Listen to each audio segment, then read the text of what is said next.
অবশেষে দেখা গেল সেই বিরল দৃশ্য।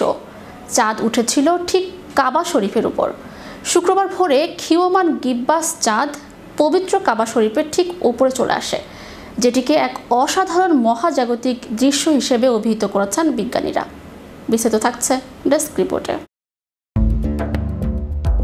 অবশেষে দেখা গেল সেই বিরল দৃশ্য। চাঁদ উঠেছিল ঠিক কাবা শরীফের উপর। শুক্রবার ভোরে ক্ষীয়মান গিব্বাস চাঁদ পবিত্র কাবা শরীফের ঠিক উপরে চলে আসে, যেটিকে এক অসাধারণ মহাজাগতিক দৃশ্য হিসেবে অভিহিত করেছেন বিজ্ঞানীরা। সৌদির জেদ্দা অ্যাস্ট্রোনমি সোসাইটির প্রধান মাজেদ আবু জাহরা বার্তা সংস্থা সৌদি প্রেস এজেন্সিকে বলেছেন, এ দৃশ্য প্রমাণ করে যে চাঁদ সহ অন্যান্য মহাজাগতিক বস্তুর গতিপথ নির্ণয়ের জন্য করা গণনা কতটা নিখুঁত। এর ফলে সারা বিশ্বের মুসলিমরা নামাজের দিক অর্থাৎ কিবলা আরও সঠিকভাবে নির্ধারণ করতে পারবেন। পবিত্র কাবা শরীফে অবস্থিত হাজার হাজার মুসল্লির জন্য এটি ছিল এক বিরল ও সুন্দর অভিজ্ঞতা। অন্যদিকে জ্যোতির্বিজ্ঞানীদের জন্য এটি একটি ব্যবহারিক পরীক্ষার মতো ছিল।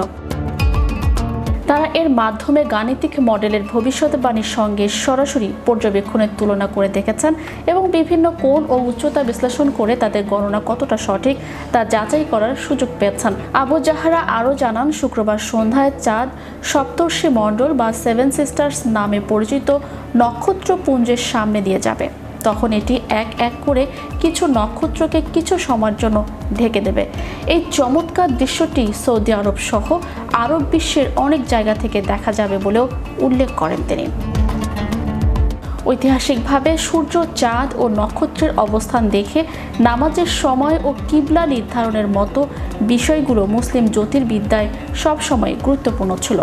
আজও এই ধরনের মহাজাগতিক ঘটনাগুলো আধ্যাত্মিক তাৎপর্যের পাশাপাশি বৈজ্ঞানিক আগ্রহও তৈরি করে।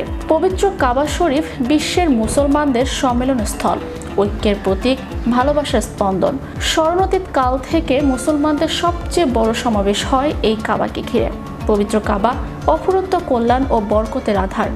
কাবা শরীফ প্রসঙ্গে কুরআনে কারিমে ইরশাদ হয়েছে, নিশ্চয়ই মানবজাতির জন্য সর্বপ্রথম নির্মিত ঘর মক্কায় অবস্থিত। এ ঘর বরকতময় এবং বিশ্ববাসীর জন্য হেদায়েত স্বরূপ। এতে রয়েছে বহু সুস্পষ্ট নিদর্শন। মাকামে ইব্রাহিম তার একটি। যে ব্যক্তি এর ভেতরে প্রবেশ করে সে নিরাপত্তা লাভ করে। কাবা ঘরের বরকত জাগতিক ও আধ্যাত্মিক। আল্লাহ তাআলা কাবাকে দ্বীনের প্রতীক বানিয়েছেন। এ বিষয়ে ইরশাদ হয়েছে, আল্লাহ সম্মানিত কাবাকে মানুষের দ্বীনের উপর প্রতিষ্ঠিত থাকার বস্তু বানিয়েছেন। মুজাহিদ রহমতুল্লাহ বলেন, কাবা ঘরের জিয়ারত করে কেউ পরিতৃপ্ত হয় না, বরং বারবার জিয়ারতের অধিকতর বাসনা নিয়ে ফিরে আসে। এ প্রসঙ্গে স্বয়ং আল্লাহ তাআলা বলেন, আমি কাবা ঘরকে মানুষের প্রত্যাবর্তনের স্থল ও শান্তির আধার করেছি। Channel Europe news desk.